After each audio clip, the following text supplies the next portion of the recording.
আল্লাহ পাক একমাত্র সত্তা যিনি আমাদেরকে প্রকৃত অর্থে ভালোবাসেন। বাকি যত কিছু আছে আমাদের চারপাশে, এই ভালোবাসাগুলোর পিছনে একটা একটা স্বার্থ থাকে। কথা বুঝতে পারছেন না? মনে সন্তানকে অনেক ভালোবাসেন, বুঝলাম, পিতামাতা, কিন্তু এই সন্তান যদি আপনার মনের মতো করে না চলে, একসময় কিন্তু আপনিও সন্তানের উপর রুষ্ট হবেন না? স্ত্রীর জন্য এত কিছু করছেন, দেখবেন কোনো একদিন আপনি করতে পারলেন না, দেখবেন সেদিনই আপনাকে একদম ধুয়ে রেখে দিবেন। এমন হয় কি না? তা আমাদের ভালোবাসাগুলোর পিছনে কোনো স্বার্থ থাকে কি না? আর এই যে জেনা চলছে, এই জেনার মধ্যে মূল স্বার্থটা কি? যৌনতা। মূল স্বার্থ কি? ছেলেও চায় মেয়েকে ভোগ করতে, মেয়েও চায় ছেলেকে ভোগ, এবং বলে না না এটা পবিত্র ভালোবাসা, আমরা বিয়ে করার জন্যই জেনা করেছি না, তাই না? বলে না আমরা তো বিয়ে করবো, সমস্যা কি? ফ্রি মিক্সিং করলে কি সমস্যা? তাহলে বিয়ে যদি করবা তাহলে মেলামেশা বিয়ের পরেই করো, ব্যাস, নিঃস্বার্থ প্রমাণ হবে। বিয়ে যদি করার উদ্দেশ্য থাকে তাহলে বিয়ের আগে আর দেখা সাক্ষাৎ করো না, কথাবার্তা বলো না, একবার বিয়ে করো তারপরে করো, তখন দেখবেন না না এটাতে রাজি না। তার মানে স্বার্থ এখানে আছে। তারা নিঃস্বার্থভাবে কি আমাদেরকে ভালোবাসে। অতএব প্রিয় ভাইয়েরা এবং বোনেরা যারা শুনছেন লেকচার, নিঃস্বার্থভাবে যে সত্তা আমাদেরকে ভালোবাসেন, সেই সত্তাকে ভালোবাসতে শিখুন। আল্লাহ পাক তৌফিক দান। এখন আল্লাহ পাক আমাদেরকে কিছু কিছু ক্ষেত্রে ভালোবাসতে বলেছেন, যেমন আল্লাহ পাক তার দিনকে ভালোবাসতে বলেছেন, আল্লাহ পাক তার নবীকে ভালোবাসতে বলেছেন, আল্লাহ পাক আমাদের পিতামাতাকে ভালোবাসতে বলেছেন, আল্লাহ পাক আত্মীয়তার সম্পর্ক রক্ষা করতে বলেছেন, আল্লাহ পাক রক্তের সম্পর্ক বজায় রাখতে বলেছেন, আল্লাহ পাক স্ত্রী সন্তানকেও ভালোবাসতে বলেছেন। আল্লাহ পাক কিন্তু তার রাস্তায় জানমাল ব্যয় করে আল্লাহর পথে দাওয়াত এবং জিহাদ করতে বলেছেন। এখন এগুলো আল্লাহ বলেছেন বলে আমরা করি, আল্লাহ পাক ভালোবাসতে বলেছেন বলে আমি ভালোবাসি, কিন্তু উদ্দেশ্য হবে আল্লাহর সন্তুষ্টি অর্জন করা। আমি কেন আমার মাকে ভালোবাসি? বিকজ আমার মায়ের পায়ের নিচে আমার জান্নাত। আল্লাহ ভালোবাসতে বলেছেন তাই বাসি। আমি কেন বাবাকে ভালোবাসি? আল্লাহ ভালোবাসতে বলেছেন তাই ভালোবাসি। আমি কেন আমার স্ত্রীকে ভালোবাসবো? কারণ আল্লাহ পাক ভালোবাসতে বলেছেন তাই বাসি। আমি কেন আমার সন্তানকে ভালোবাসবো? আল্লাহ পাক বলেছেন নেককার সন্তান আমার জন্য ওসিলা হবে, এই জন্যে ভালোবাসি। আল্লাহ পাক আমাকে বলেছেন নবীকে ভালোবাসতে, আমি নবীকে ভালোবাসবো। আল্লাহ পাক যে বিষয়গুলোকে ভালোবাসতে বলেছেন আমরা অবশ্যই ভালোবাসবেন। কিন্তু আল্লাহ পাক কি আমাকে হারাম এই 14ই ফেব্রুয়ারির এই ভ্যালেন্টাইন্স ডেকে ভালোবাসতে বলেছেন? আল্লাহ পাক ইহুদি খ্রিস্টানদের সংস্কৃতিকে ভালোবাসতে বলেছেন? আল্লাহ পাক জেনা করতে বলেছেন? এই ফ্রি মিক্সিং করতে বলেছেন? আল্লাহ পাক পতিতালয় রাত কাটাতে বলেছে? গার্লফ্রেন্ডকে ফুল দিতে বলেছে? আল্লাহ রাব্বুল আলামিন কি বলেছে বিয়ের আগে শারীরিক সম্পর্ক করো? আল্লাহ পাক বলেছে যে আজকে সকালে সম্পর্ক করো, কালকে ব্রেকআপ, তারপর আরেকটা মেয়ের সাথে, তারপর আরেকটা ছেলের সাথে? আল্লাহ পাক ফোনে এসব প্রেম করতে বলেছে? আল্লাহ পাক এগুলো হারাম করেছেন, বাস আমি করবো না, সিম্পল। নিজের প্রবৃত্তি অনেক কিছু চাইবে, নিজের প্রবৃত্তিকে আল্লাহর সামনে আত্মসমর্পণ করার নাম হচ্ছে ইসলাম। মন যাচাই তা করা যাবে না কেন? কারণ আমি কারাগারের জীবনে বসে আছি। কারাগারের মধ্যে মন যাচাই তাই করা যাবে। এই কাজগুলো কখন করব? আমি বিয়ে শাদী করার পরে করব। বিয়ে শাদী করবেন, আপনি স্ত্রীকে নিয়ে ঘোরেন, স্ত্রীকে নিয়ে আল্লাহর সৃষ্টি দেখেন, স্ত্রীকে নিয়ে আপনি বাইকে ঘোরেন, রিক্সায় ঘোরেন, চটপটি খান, ফুচকা খান, আইসক্রিম খান, কোনো সমস্যা নেই। এবার তো যুবকরা বলবো যে ভাই বিয়ে শাদী তো দেয় না, কি করব? আমি পরামর্শ দিচ্ছি বড় ভাই হিসেবে, প্রথমে হালাল রিজিকের সোর্স করতে হবে। রিজিকের সোর্স না করে বিয়ে করা যাবে না, আত্মসম্মান থাকবে না। তাও পুরুষ মানুষের আত্মসম্মান কখন চলে যায়? যখন হাত পাততে হয় তখন। যখন আপনি রিজিকের সোর্স তৈরি করেছেন, আপনি স্বাবলম্বী, আপনি মাশাআল্লাহ মাসে 10-20-30 হাজার টাকা আর্ন করেন, বা 1 লাখ 2 লাখ টাকা আর্ন করেন, আলহামদুলিল্লাহ, কারো কাছে হাত পাততে হয় না, সবাই দেখবেন আপনাকে সম্মান দিবে। যখন আপনার অন্যের কাছে হাত পাততে হবে তখন দেখবেন স্ত্রীও সম্মান করছে না। তো এই জন্য ডিগনিটি আগে, ডিগনিটি ফার্স্ট। আপনার ডিগনিটি অর্জন করতে হলে একটা হালাল উপার্জনের সোর্স লাগবে, এক। তারপরে পিতামাতাকে বোঝানোর চেষ্টা করবে। যদি কাউকে পছন্দ করেও থাকেন, না দেখেই বা শুনে যে হ্যাঁ ওখানে একজন নিন্দার মেয়ে ইত্যাদি, তাহলে পারিবারিকভাবে বিয়ের প্রস্তাব পাঠান, নিজে পণ্ডিতি করতে যাবেন, পারিবারিকভাবে পাঠাবেন। যদি রাজি হয় আলহামদুলিল্লাহ, রাজি না হলে কি নিজে নিয়ে পালাই যাবেন? এই কাজ করতে যাবেন না। ইস্তেখারা করবেন। কি করবেন? ইস্তেখারা 2 রাকাত নফল নামাজ পড়ে আল্লাহর কাছে দোয়া করবেন। হিসনুল মুসলিম বইটা কিনবেন, ওখানে দেখবেন ইস্তেখারার দোয়া আছে। ইস্তেখারা মানে হচ্ছে আল্লাহর সাথে পরামর্শ করা। আল্লাহ আমি এই কাজটা করতে যাচ্ছি, যদি কাজটা আমার জন্য ভালো হয়, আমার দুনিয়া আখিরাতের জন্য ভালো হয়, আল্লাহ কাজটাকে তুমি সহজ করে দাও, আল্লাহ কাজটার মধ্যে বরকত দান করে দাও। আর যদি এই কাজটা দুনিয়া আখিরাতের জন্য খারাপ হয়, আল্লাহ তুমি কাজটাকে সরায় দাও, আমাকেও কাজটা থেকে সরায় দাও। এটা হচ্ছে ইস্তেখারা। এই দোয়া বেশি বেশি করলে ইনশাল্লাহ আল্লাহর পক্ষ থেকেই ফয়সালা হয়। আর এই জায়গায় বেশি ব্যতিব্যস্ত হবেন না। অনেক সময় কিন্তু ফ্যান্টাসিতে ভুগি আমরা, অস্থির হয়ে যায়। অস্থির হলেই ডিসিশন নিতে ভুল হবে, অস্থির হলেই ডিসিশন নিতে ভুল হবে। স্থির থাকতে হবে। নিজেকে স্থির রাখার জন্য কি করবেন? বেশি বেশি নফল রোজা রাখবেন। বেশি বেশি কি করবেন? নফল রোজা রাখবেন। আর ভালো কাজে ব্যস্ত রাখবেন নিজেকে। ভালো কাজে কি করবেন? ব্যস্ত রাখবেন। একা একা থাকলে আর এই যে খারাপ সার্কেলের মধ্যে থাকলেই মাথার মধ্যে শয়তান ভর করবে, তখন দেখবেন অস্থির হয়ে গেছেন আপনার। স্থির হওয়ার চেষ্টা করেন, ভালো কাজে ব্যস্ত রাখেন, হালাল পথ অবলম্বন করে হারাম থেকে বেঁচে থাকেন। এখন যে জায়গায় আসছিলাম, এখান থেকে আস্তে আস্তে শেষের দিকে যাবো। দেখুন, আল্লাহ পাক যে বিষয়গুলোকে ভালোবাসতে বলেছেন আমি ভালোবাসব। এই ভালোবাসা জায়েজ, হালাল। এই ভালোবাসার উদ্দেশ্য আল্লাহর সন্তুষ্টি অর্জন করা।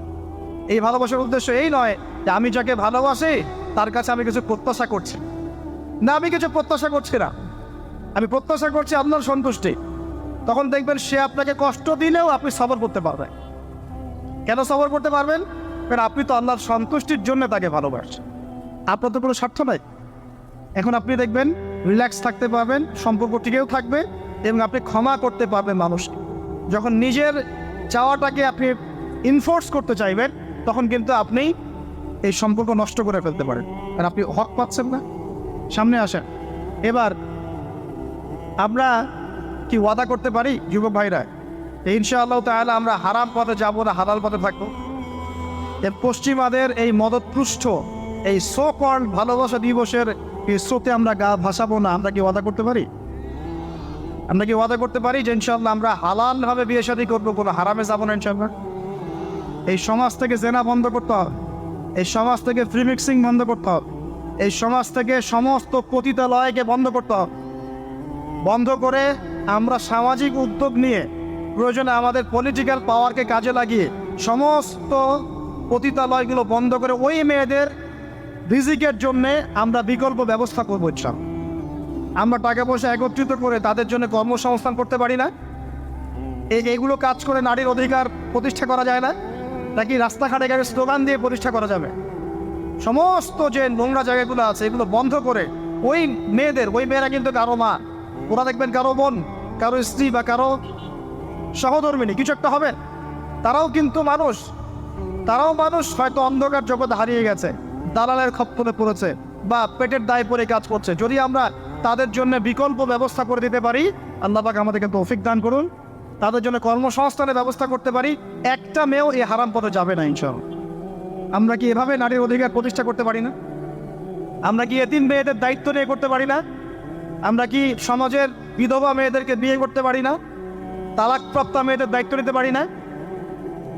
মেয়েদের অধিকার নিয়ে অনেক কথা বলা হয়, কিন্তু এই কথাগুলো থাকে খালি বলি, বাস্তবতা নাই। বাস্তবে কয়জন ছেলে এতিম একটা মেয়েকে বিয়ে করে দেখিয়েছে?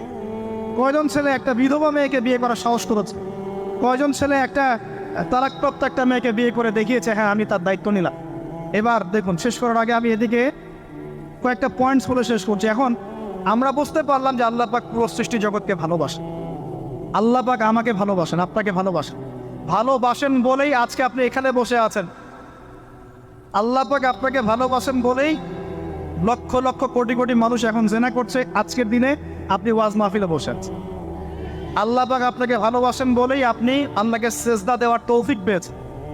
আপনি লা ইলাহা ইল্লাল্লাহ কালিমা শিখেছেন, আপনি এই যে কোরআন পড়তে শিখেছেন, কোরআন পড়ছেন, হাদিস পড়ছেন, নবীর দ্বীনের প্রতি মহব্বত আছে, আল্লাহ আপনাকে ভালোবাসেন বলেই হচ্ছে। কখন বুঝবেন আল্লাহ আপনাকে ভালোবাসছে? যখন আল্লাহ পাকের অনুমোদিত কাজগুলো আপনার ভালো লাগবে। নামাজ পড়তে ভালো লাগছে, রোজা রাখতে ভালো লাগছে, কোরআন তেলাওয়াত করতে ভালো লাগছে, আল্লাহর জিকির করতে ভালো লাগছে, আলেম ওলামার সাথে থাকতে ভালো লাগছে, ঠিক আছে?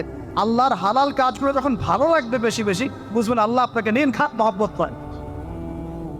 আর যখন আল্লাহ পাকের নিষেধগুলো, হারাম, মদ আমার ভালো লাগে না, জেনা ভালো লাগে না, আমার খারাপ জিনিস দেখতে ভালো লাগে না, খারাপ শুনতে ভালো লাগে না, বুঝবেন আল্লাহ আপনাকে ভালোবাসে।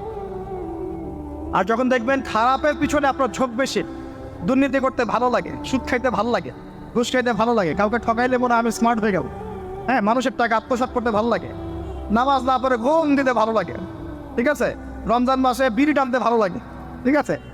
মেয়ের সাথে যে টাঙ্কি মারতে ভালো লাগে, তখন বুঝবেন যে আল্লাহ আপনাকে এখনো ভালোবাসেন, বা আপনি আল্লাহর ভালোবাসা পাওয়ার যোগ্যতা হারিয়ে ফেলেছেন। আল্লাহ পাক আমাদেরকে বোঝার তৌফিক দান। এখন আসি, আল্লাহ পাক এবং তার রাসূল আমাদেরকে এমন কি কি কাজ বলেছেন যেই কাজগুলো করলে আমরা সরাসরি আল্লাহর ভালোবাসা পাবো, ঠিক নাই? আমি অল্প কয়েকটা কাজ বলে শেষ করছি। এক নাম্বার, আল্লাহ এবং তার রাসূল আমাদেরকে জানিয়েছেন আমরা যদি তাওহীদের উপর থাকতে পারি, একত্ববাদ, লা ইলাহা ইল্লাল্লাহ, আল্লাহর ভালোবাসা পাবো ইনশাআল্লাহ। যে ব্যক্তি শিরকের পাপে লিপ্ত আছে সে আল্লাহর ভালোবাসা পাবে না, যতক্ষণ না সে তওবা করে ফিরে আসছে। অতএব আল্লাহর ভালোবাসা পাওয়ার জন্য এক নাম্বার কাজ কি ভাই? আল্লাহর তাওহীদের কালিমা লা ইলাহা ইল্লাল্লাহ এর উপর থাকা, শিরক বাদ দেওয়া। শিরক সম্পর্কে জানার জন্য একটা বই পড়েন, কিতাবুত তাওহীদ। কি নাম বললাম? কিতাবুত তাওহীদ। একটাই পড়েন, দেখবেন ইনশাআল্লাহ শিরক কাকে বলে, কত প্রকার, কি কোন কাজ করলে শিরক হয় সব জানতে পারবেন। এই বইটা একটু কঠিন, এই বইটার ব্যাখ্যা বের হয়েছে, ব্যাখ্যা যুক্ত বই কিনবেন এবং যেগুলো বুঝবেন না ওলামায়ে কেরামকে জিজ্ঞাসা করবেন, কারণ সবগুলো কিন্তু বুঝতে পারবেন। এক নাম্বার। দুই, নবী সাল্লাল্লাহু আলাইহি ওয়াসাল্লামের অনুসরণ করলে আল্লাহ আমাদেরকে ভালোবাসবেন। দলিল, আল্লাহ পাক সূরা আলে ইমরানের মধ্যে বলছেন 31 নম্বর আয়াতে আল্লাহ বলছেন, কুল, হে নবী আপনি বলে দিন, ইন কুনতুম তুহিব্বুনাল্লাহ, তোমরা যদি, হে আদম সন্তান, হে উম্মতে মুহাম্মাদী, তোমরা যদি আল্লাহর ভালোবাসা পেতে চাও, ফাত্তাবিউনি, তোমরা আমাকে অনুসরণ করো। কাকে? আমাকে বলতে কাকে? রাসূলুল্লাহ সাল্লাল্লাহু আলাইহি ওয়াসাল্লামকে। তাহলে কি হবে? ইউহিব্বুকুমুল্লাহ, আল্লাহ পাকও তোমাদেরকে ভালোবাসবেন। বলে সুবহান, আল্লাহ আমাকে ভালোবাসবেন ইনশাআল্লাহ। আর কি? ইয়াগফির লাকুম যুনুবাকুম, আল্লাহ পাক তোমাদের সমস্ত গুনাহ মাফ করে দিবেন। আল্লাহু গফুরুর রহিম, আল্লাহ পাক পরম করুণাময়, অসীম দয়ালু। তার মানে আল্লাহকে পাওয়ার, আল্লাহর ভালোবাসা পাওয়ার দুই নাম্বার কি মাধ্যম? নবী সাল্লাল্লাহু আলাইহি ওয়াসাল্লামের সুন্নত অনুযায়ী জীবন গড়া। ভাই শুরু করবো কোত্থেকে? শুরু করবেন চেহারা থেকে। কোত্থেকে? চেহারায় দাড়ি ছেড়ে দিব ইনশাআল্লাহ, রাজি আছি তো? গোফ ছোট করে ফেলবো ইনশাআল্লাহ, রাজি আছি তো ইনশাআল্লাহ? চেহারায় সেজদার দাগ থাকবে ইনশাআল্লাহ, তার মানে নামাজি হতে হবে, ঠিক আছে? পোশাক পরিচ্ছদ হবে রাসূলুল্লাহ সাল্লাল্লাহু আলাইহি ওয়াসাল্লামের মতো, জিলে ঢালা মুত্তাকিদের পোশাক। চুল হবে কার মতো?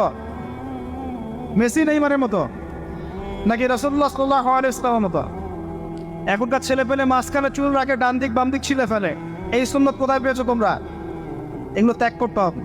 মনে রাখবেন, একটা সুন্নত, নবীর একটা সুন্নতকে যদি ভালোবেসে কি আমল করে, ইনশাআল্লাহ নবীর সুপারিশ পাবে। চাই কি না সুপারিশ? ভালোবেসে আমল করা যায়, এটা আমার নবীর সুন্নত। আমার নবী খেতেন ডান হাত দিয়ে, আমি ডান